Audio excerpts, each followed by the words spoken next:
When you writing a book, Dave? I'm writing. I also have a book. You know, I have a book called Culture Vultures. Yeah, what's it called? It's called Culture Vultures. I did. Have you ever looked at the hip hop motivations that I do? Yeah, absolutely. So me and Kenyatta did a book, and it's already written. He wrote it. We done with it, and I'm also giving it out in different ways. So it's gonna be an auditory experience as well. Nigga talking about I got little earmuffs on, these little headphones they gave me. It's Reasonable Doubt Reflection. Culture Vultures, the book. Yo, the hip hop motivation team and myself started off with the idea of doing more of a biography on Dame called Reasonable Clout. As we kept interviewing him to compile that book, we thought it would be a wise move to get a culture more than a braggadocious reflection of a man that has affected pop culture on so many levels, with the artists and movies he submitted to the world stage. So instead, we decided to create an independent business memoir on Dame, someone who's kept his integrity without selling out the culture through the corporate demands to kill his independence, which now spans over 20 years strong. The questions that started our collection of work for Reasonable Clout started with a series of interviews that we felt should focus more on his first major accomplishment in the music business. And of course, that's creating a lane that put Jay-Z in the game. When we arrived at his crib on Venice Beach, we were greeted at the door by a few of his friends, Dusko the dog, and his girl/business partner, Raquel Horn. We went to set up on the 3rd floor of his luxury home. He came upstairs, sat on the couch, ready to lay the first stone of what is now known as Culture Vultures, the book. Without hesitation, I asked him what album or songs would best represent the beginning of his career in the music business. He paused for a second, then broke it down. Kenyatta, I'm glad you asked me that question. It's a question I feel like answering today. The albums that reflected exactly what I was going through in the beginning of my career would have to be Reasonable Doubt, The Blueprint, and the Black Rock album. The Black Rock project was ill because that solidified me on the rock and roll side. I caught that lick. I needed that feather in my cap bad, and the Black Keys gave me just that. That made me legit in another way. Like if my career consisted only of Black Rock, I'd be good.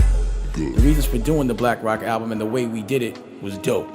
At least for me. It was very gratifying, but Reasonable Doubt, I would have to say, was a very authentic reflection of what was going on in our lives, including our perspective of how we approach things.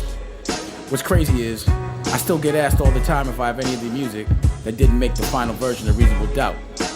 We made a lot of music, some real ill shit, matter of fact. Clark Kent should have all the demos. The stuff that didn't get released was dope. I mean, what else do you expect? It was Ski on production and Jay rapping. All that shit is on DATs, but Clark should have them.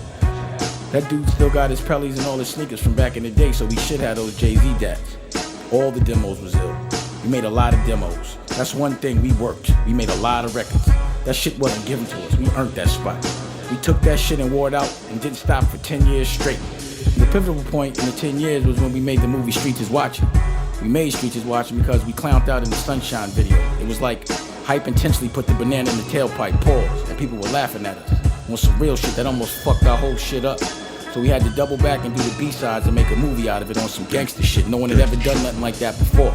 Since Def Jam didn't want to be our partners in it, they said we was washed up and Jay-Z was cold, we did it ourselves, putting up our own money.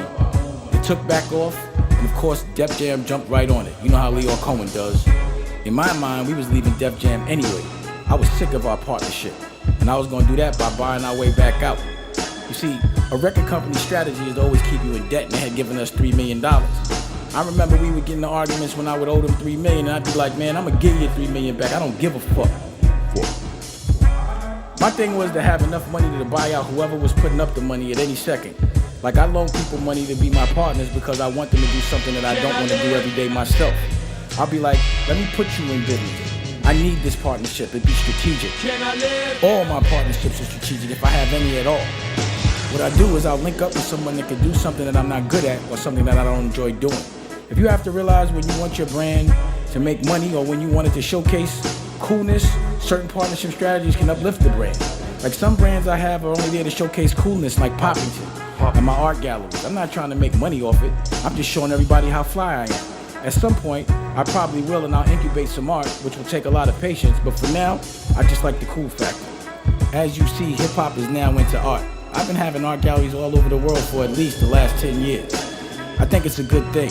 I like to sophisticate my culture. I feel like it's my job to implement a little taste here and there. My business model is to collect art when an artist is brand new Like to me, if you buy an artist when he's full blown, you're a Johnny because you're paying full price for it. It's better to discover an artist before you pay full price. You'll get it cheap, and then when he blows up, something you paid $1,000 for is now worth maybe 20 million. You see, I'm not a Johnny. I don't need to buy it after everyone else bought it to say it's cool. I want to make it cool first, so that takes a little longer. But I have galleries all over the world, and I don't do it for money. Anything that comes under the Poppington name, I don't do for dough. I don't even want people to buy my clothes. In order for men to buy Poppington clothes, they have to buy a piece of art, and then you can spend some money on the brand, because I really don't want to walk in a room and the dude has on the same clothes as me or has my name on his body. But women, they can wear my stuff all day. I'ma definitely let that go.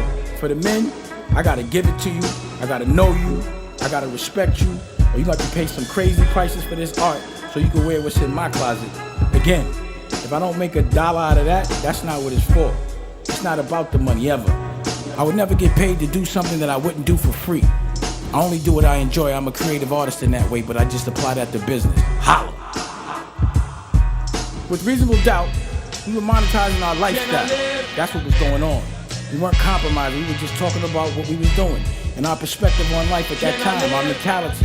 It just so happened that there were many people that had the same exact mentality and going through exactly what we were, and that's who we catered to.